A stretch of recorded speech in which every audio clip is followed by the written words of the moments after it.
এই হুসাইন দাঁড়াতে পারবে না, যাও 2 মিনিট সময় দিলাম, যাও কি করবা। ইমাম হুসাইন সিজদায় পড়ে গেলেন। সুবহানাল্লাহ।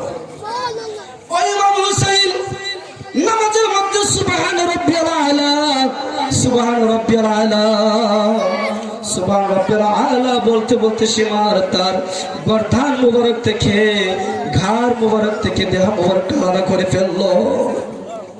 তারপরে ইমাম হুসাইন নামাজ ছাড়ে নাই, ঠিক কিনা বলেন? আর আমরা মুখে আশিকি রাসূল বুকে ইমাম হুসাইনকে ধারণ করেও যখন নামাজ পড়ি না, তখন বলেন ইমাম হুসাইনের কষ্ট হয় কি হয় না? আমার রাসূলের কষ্ট হয় কি হয় না? ও যুবক ভাইরা, আমি পায়ে হাত রেখে বলি রে বাবারা, আজকে এই ওয়াজের পর থেকে আমি আমার বিশ্বাস আমাদের গ্রামের মানুষগুলো নবীজির পাগল, ফাঁকে ফাঁজাতুলের পাগল, ইমাম হাসান হুসাইনের পাগল। আজকে আলোচনার পরে তোমরা কেউ নামাজ ছাড়বা না।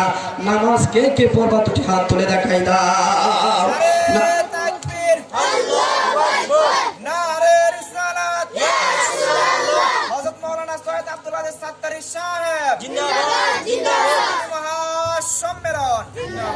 হযরত মাওলানা কাদরী